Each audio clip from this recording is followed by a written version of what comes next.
वफाकी दारुल हुकूमत इस्लामाबाद इस वक्त कुछ अहम शख्सियात के नोटिफिकेशन और डी नोटिफिकेशन को लेकर अफवाहों का गढ़ बना हुआ है।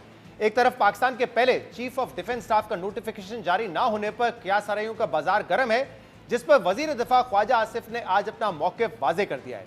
दूसरी तरफ गवर्नर खैबर पख्तूनख्वा की तब्दीली की बातें गवर्नर राज के निफाज की अफवाहों को तक़वियत दे रही हैं। और तीसरा, हुकूमती, रियासती और कारोबारी हलकों की जानिब से मईशत व तहफ़्फ़ुज़ात को लेकर किसी बड़ी तब्दीली का इम्कान जाहिर किया जा रहा है। अहम बात यह कि 27 नवंबर को chairman joint chief of staff committee की रिटायरमेंट के बाद चीफ ऑफ डिफेंस स्टाफ की तैनाती के नोटिफिकेशन से मुतल्लिक पिछले कुछ रोज से क़यास-आराइयां जारी थी कि चूंकि अब army chief he chief of defence force होंगे और ये ओहदा 5 साल के लिए होगा, जिसके लिए नया नोटिफिकेशन जारी होना जरूरी है। और इस नोटिफिकेशन के लिए 29 नवंबर की तारीख को अहम करार दिया जा रहा था, मगर 29 नवंबर गुजरने के बावजूद अभी तक ऐसा नोटिफिकेशन सामने नहीं आया है। और इस पूरे अरसे में हुकूमत की खामोशी की वजह से चमगोइयां में मजीद इजाफा हुआ था। मगर आज वजीर दिफा ख्वाजा आसिफ ने इनकी मुस्तरद करते हुए एक्स पर बयान जारी किया है कि चीफ ऑफ डिफेंस फोर्सेस के नए नोटिफिकेशन से मुतल्लिक क़यास-आराइयां की जा रही हैं। नोटिफिकेशन का अमल शुरू हो गया है। वजीर आजम शहबाज शरीफ जल्द वतन वापस पहुंच रहे हैं। चीफ ऑफ डिफेंस फोर्सेस का नोटिफिकेशन मुकर्ररा वक्त पर जारी कर दिया जाएगा। CDF के नोटिफिकेशन पर मजीद किसी तरह की क़यास-आराइयों की गुंजाइश नहीं है। वफाकी हुकूमत ने नोटिफिकेशन को लेकर जारी बहस पर मौक़िफ़ जारी कर दिया है।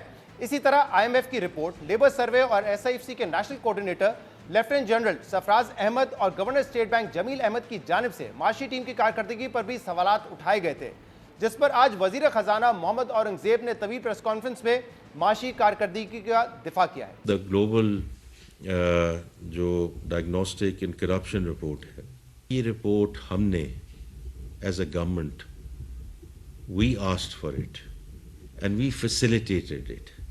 हमारा मकसद सिर्फ एक बड़ा सिंपल था कि जिस तरह हम स्ट्रक्चरल रिफॉर्म्स को आगे लेकर जा रहे हैं, इसी तरह इंस्टीट्यूशनल रिफॉर्म को भी हम आगे लेकर जाएं।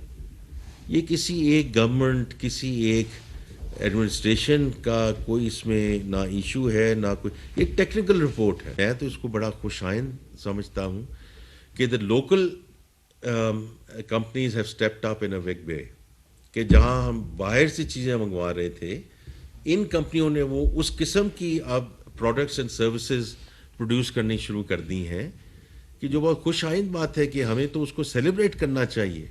And it's a matter of revolution. पिछले 12 से 18 महीने में कौन सी कंपनीज हैं जो इस मुल्क में आई हैं? In the energy, Aramco, Wafi, Gunvor, minerals and mining में बैरिक गोल्ड है, स्ट्रेटेजिक मेटल्स है, नोवा मिनरल्स है। EV ऑटोमोबाइल में BYD है, चेरी है, NWTN मोटर्स। वजीर खजाना दावा कर रहे थे कि हुकूमत खुद ये रिपोर्ट सामने लाई थी, मगर ये रिपोर्ट 3 माह तक क्यों रोकी रखी गई, इस पर वजीर खजाना ने कोई बात नहीं की। इसी तरह रवा माली साल के इब्तदाई 4 माह में FDI में 26% की कमी और गैर मुल्की कंपनियों के मुल्क छोड़ने पर वजीर खजाना मोहम्मद औरंगजेब ने कहा कि जहां कुछ कंपनियां मुल्क छोड़कर गई हैं, वही कुछ कंपनियां पाकिस्तान आ भी रही हैं। जबकि माशी ग्रोथ के सवालात पर मोहम्मद औरंगजेब ने कहा कि हुकूमत इस बारे में कोई जल्दबाजी नहीं दिखाना चाहती, ग्रोथ पायदार और एक्सपोर्ट लेड होनी चाहिए।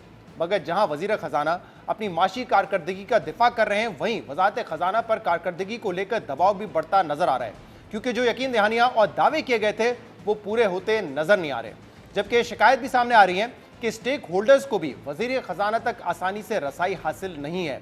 और इस पूरी सूरत हाल में यह महसूस हो रहा है कि हमेशा की तरह इस बार भी ये जिम्मेदारी किसी एक शख्स पर डाली जा सकती है, लेकिन यहाँ ये समझने की जरूरत है कि फर्द वाहिद पर जिम्मेदारी डालने के बजाय मुल्की मईशत को जिन चैलेंजेस का सामना है, उसके लिए इदारों को मजबूत और स्ट्रक्चरल रिफॉर्म्स की जरूरत है, जिसके लिए मुश्तरका कोशिश और तसलसल जरूरी है। तो बजाय इसके कि पाकिस्तान तहरीक इंसाफ के पिछले दौर की तरह बार बार वजीर खजाना को तब्दील करके बेहतर नताइज हासिल करने की कोशिश की जाए, जरूरी यह है कि कारकर्दगी में जो खामियां हैं उन्हें दूर किया जाए। इसके अलावा सोहेल आफरीदी के वजीर आला खैबर पख्तूनख्वा बनने के बाद से वफाकी हुकूमत और खैबर पख्तूनख्वा के दरमियान महाजराई में मजीद इजाफा हो गया है। जबकि आज वफाकी वजीर अताउल्लाह तार ने सूबाई हुकूमत के खिलाफ मुकम्मल चार्जशीट भी पेश कर दी है। और इसी दौरान खैबर पख्तूनख्वा में गवर्नर की तब्दीली की खबरें भी सामने आ रही हैं, जिससे गवर्नर राज के निफाज की क़यास-आराइयों को भी तक़वियत मिल रही है। जियो न्यूज़ के नुमाइंदे शकील फर के मुताबिक खैबर पख्तूनख्वा के गवर्नर फैसल करीम कुंडी को तब्दील किए जाने का इम्कान जाहिर किया जा रहा है। ज़राए के मुताबिक नए गवर्नर खैबर पख्तूनख्वा के लिए 3 सियासी शख्सियात और 2 साबिक फौजी अफसरान के नाम ज़ेरे गौर हैं। خبر کے مطابق ذرائع کا کہنا ہے کہ نئے گورنر کے لیے امیر Haider Khan Hoti, Aftab Sherpao, Pervez Khattak, lieutenant general retired Khalid Rabbani اور لیفٹیننٹ جنرل ریٹائرڈ غیور محمود کے نام پر غور کیا جا رہا ہے۔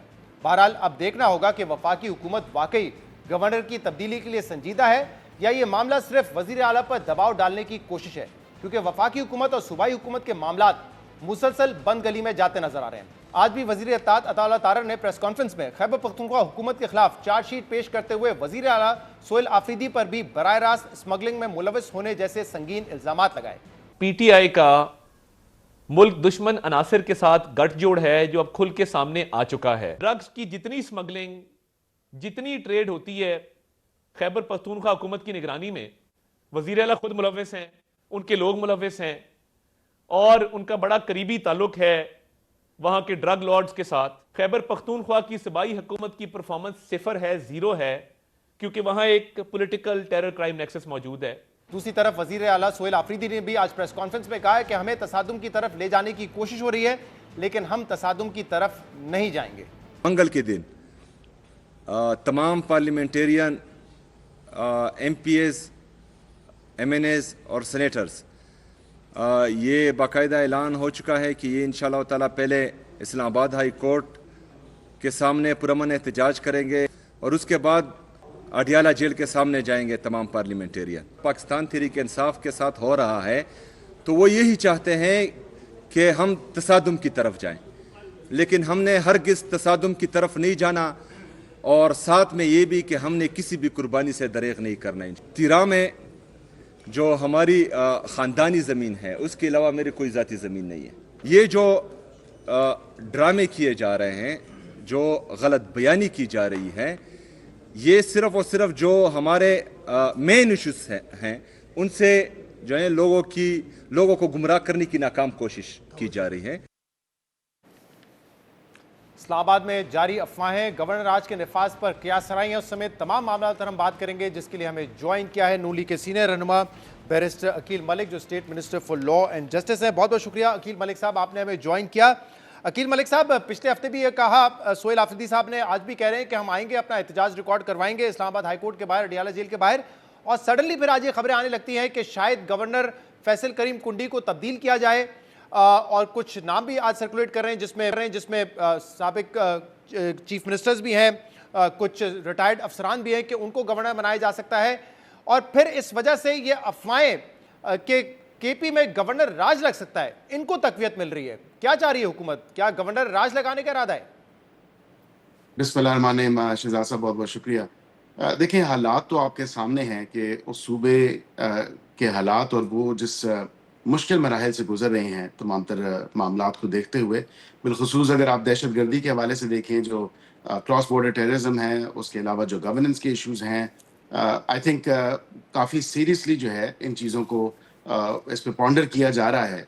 تمام تر معاملے کے حوالے سے وہ دیکھا جا رہا ہے کہ گورننس کے حوالے سے سیفٹی اور سیکیورٹی، جو وہاں کے شہری ہیں، وہاں کے رہائشی ہیں، ان کی جو ایک سیفٹی اور سیکیورٹی ہے اس حوالے سے، اور اس کے ساتھ ساتھ جو ایک نیشنل سیکیورٹی کے پیرامیٹر میں چیزوں کو دیکھا جانا چاہیے جس سیریسنس کے ساتھ۔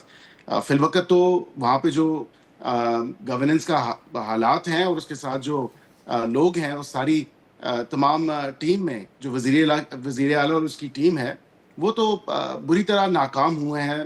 they badly failed in having any sort of workable situation۔ نہ وہ وفاق کے ساتھ کسی حوالے سے کوآرڈینیشن یا کوہیژن رکھنا چاہتے ہیں، نہ ہی وہ جہاں جہاں ہم آئیڈینٹیفائی کرتے ہیں کہ جہاں جہاں آپ کو ایکشن لینا چاہیے، اس حوالے سے بھی کوئی کسی قسم کی کوآرڈینیشن، کسی قسم کی جو ہے مشاورت نہیں ہوتی۔ حالات اسی طرف ہی جا رہے ہیں۔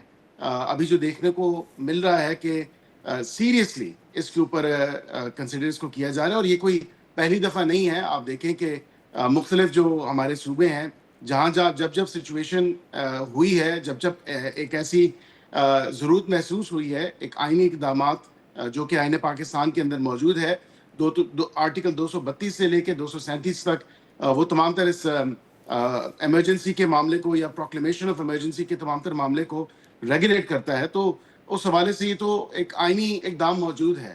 لیکن یہ بالکل اس کا جو اطلاق ہے وہ ان ایبسولوٹ نیسیسٹی جہاں پہ ہو تب کیا جاتا ہے. اور فی الوقت I think the situation it self calls جو کے پی کے کی سچویشن ہے, جو وہاں پہ حالات ہیں وہ اٹ سیلف جو ہیں وہ کال کرتے ہیں اس تمام تر حوالے سے کہ وہاں پہ اس حوالے سے کوئی اقدام اٹھایا جائے تاکہ وہاں پہ ایک ایسا انتظامی ڈھانچہ ہو جو کم از کم کچھ فائدہ تو پہنچائے, اور جو انڈر لائن ایشوز جن ہیں حالات کا آپ ذکر کر رہے ہیں خیبر صوبے کے پختونخوا میں, وہ کم کیا از کم اس ایڈریس کو